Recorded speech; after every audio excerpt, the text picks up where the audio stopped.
વલસાડ લોકસભામાં ઉત્તમથી ઉત્તમ વિકાસ એ રીતે વાંસદામાં પણ ઉત્તમથી ઉત્તમ વિકાસ થાય. જેટલા પણ પડતર પ્રશ્નો છે બધા અમે લોકો અને કાર્યકર્તાના વચ્ચે જઈને અમે બધા નિરાકરણ કરવાના છે.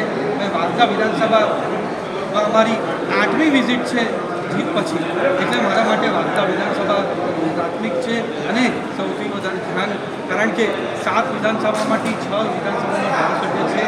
વાંસદા વિધાનસભામાં ધારાસભ્ય ભારતીય જનતા પાર્ટીનો છે અને કોંગ્રેસનો જે ધારાસભ્ય છે એમને કામ કરતાં જરા પણ આવડત છે નથી.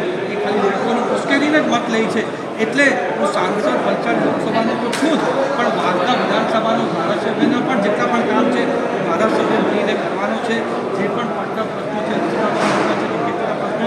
દરેક વસ્તુ આપણે કરવાની છે. વાંસદામાં સારામાં સારો ઉત્તમ વિકાસ થાય અને પ્રકૃતિ જળ અને જંગલને જરા પણ વિનાશ નહીં થાય એવું કામ કરવાના છે. અને આજે મેં અમારા ભૂરાલાલ શાહ નવસારીના પ્રમુખ અહીંયા આવ્યા હતા. પૂરી અમારી સંગઠનની ટીમ હતી, કાર્યકર્તાઓ પણ મતદાર ભાઈઓ બહેનો પણ હતા. એમને પણ ખાતરી આપી છે 2027માં વાંસદામાં પણ ભારતીય જનતા પાર્ટીનો જ ધારાસભ્ય આપશે એવી મહેનત અમે બધા મળીને કરવાના છે. એની સાથે જ તમારે ખાસ એક બીજી વાતની પણ તમારે ધ્યાન દોરવું છે. જે દાદરાનગર હવેલીમાં નરોલીમાં જે સંજાણ, જે અમારા ઉમરગામનો આદિવાસી ધોળી યુવાન છે એની કલ્પિત હત્યા કરવામાં આવી હતી. જે દિવસે આ દુઃખદ ઘટના બની એ દિવસથી જ દાદરાનગર હવેલીના એસપી અમિતભાઈ શર્મા અને સાથે જ દાદરાનગર હવેલીના સાંસદ કલાબેન ટેલકર જોડે સતત સંપર્કમાં છું અને એમને સૂચન કર્યું છે એસપીને કે જલ્દી જેટલા પણ આરોપીઓ છે અરેસ્ટ થાય. પ્રોસિજર ચાલુ કરી દીધી છે અને આગળની લીગલ કાર્યવાહી બધી ચાલુ છે. સાથે જ કાલે જે દુઃખદ ઘટના બની એ પરિવાર છે એમના પિતાશ્રી જોડે પણ મેં વાત કરી છે.